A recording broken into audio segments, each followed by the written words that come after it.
तो आज का हमारा प्रश्न है कि वे दो क्रमागत प्राकृत संख्याएं ज्ञात कीजिए जिनके वर्गों का योग 5 तो 45 है। तो चलिए क्वेश्चन को सॉल्व करते हैं। तो यहाँ पर हम लोग क्या करेंगे, मानेंगे कि माना दो क्रमागत प्राकृत संख्याएं,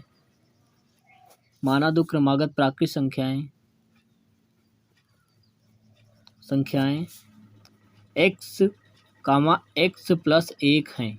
माना दो प्राकृत संख्याएं x, प्लस 1 हैं।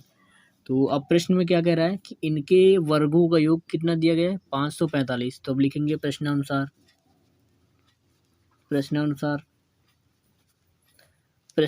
कह रहा है इनके वर्गों को योग, तो इसका वर्ग करेंगे तो x² बनेगा, फिर इसका वर्ग करेंगे तो x प्लस 1 का होल स्क्वायर बनेगा। तो दोनों को जोड़ना है तो जोड़ देंगे x प्लस 1 का होल स्क्वायर, और जोड़ने के बाद इनका योग कितना दिया गया है, 545 दिया गया है। अब इधर x² और इधर होल स्क्वायर ओपन करेंगे तो x² प्लस 2ab मतलब 2x और प्लस 1 का स्क्वायर 1 ही हो जाएगा, और इधर 545। ये दोनों मिलके 2x² हो जाएंगे, प्लस 2x, इस 1 को उठा करके इधर लेके चलेंगे तो 545 माइनस 1, इन दोनों में 2 कॉमन ले लेंगे तो बचेगा x² प्लस x बराबर 545 में 1 घटाएंगे तो 544 बचेगा। 2 से इधर भाग लगाएंगे जा करके तो x² प्लस x बराबर 544/2। अब x² प्लस x बराबर इधर भाग लगाएंगे तो 2 दूनी 4, 2 सत्ती 14 और 2 दूनी 4 यानी 272 को उठा करके इधर लेके आएंगे तो x² प्लस x और माइनस 272 बराबर 0। अब इसके हमें करने हैं गुणनखंड, ठीक है। तो 272 के ऐसे गुणनखंड करने हैं कि घटा करके जो है 1x आना चाहिए और गुणा करने पर 272 आना चाहिए। तो 272, चलिए गुणनखंड कर लेते हैं इसके।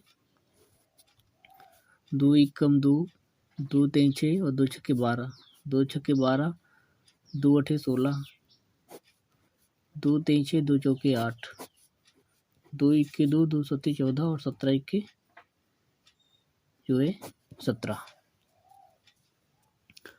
अब देखिए ध्यान से, 2 दूनी 4, दूनी 8, दूनी 16, 16 गुणे 17 करेंगे तो 272 प्राप्त हो जाएगा, और 17 में 16 घटा देंगे तो हमें जो है 1 प्राप्त होगा। तो यहाँ पर लिखेंगे x² प्लस का 17x माइनस 16x माइनस 272 बराबर 0।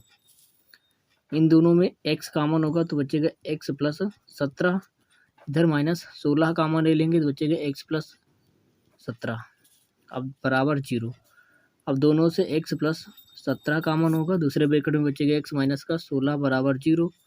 इन दोनों को 0 के बराबर करेंगे तो x प्लस का 17 बराबर 0, तो x बराबर मिलेगा माइनस का 17, क्योंकि इसको उठा करके इधर ले जाएंगे तो माइनस में हो जाएगा। और इसी तरह इसको 0 के बराबर करेंगे तो यहाँ से x बराबर प्लस का 16 में प्राप्त होगा। तो ये प्लस वाला मान हमें ले लेना है, और जो संख्या हमने मानी है वहीं पर रख देंगे चल करके। तो हमने 2 संख्याएं मानी थी x और x प्लस 1, तो पहली संख्या तो 16 हो जाएगी, लेकिन दूसरी वाली क्या होगी, दूसरी वाली यानी x के स्थान पर 16 रख देंगे तो यहाँ से 16 1 17, यानी 2 संख्या हमें कौन कौन सी प्राप्त हो जाएंगी, 16 और 17। तो यहाँ पर लिख देंगे कि अतः 2 क्रमागत प्राकृत संख्याएं 16 और 17 हैं। यही होगा इस प्रश्न का उत्तर।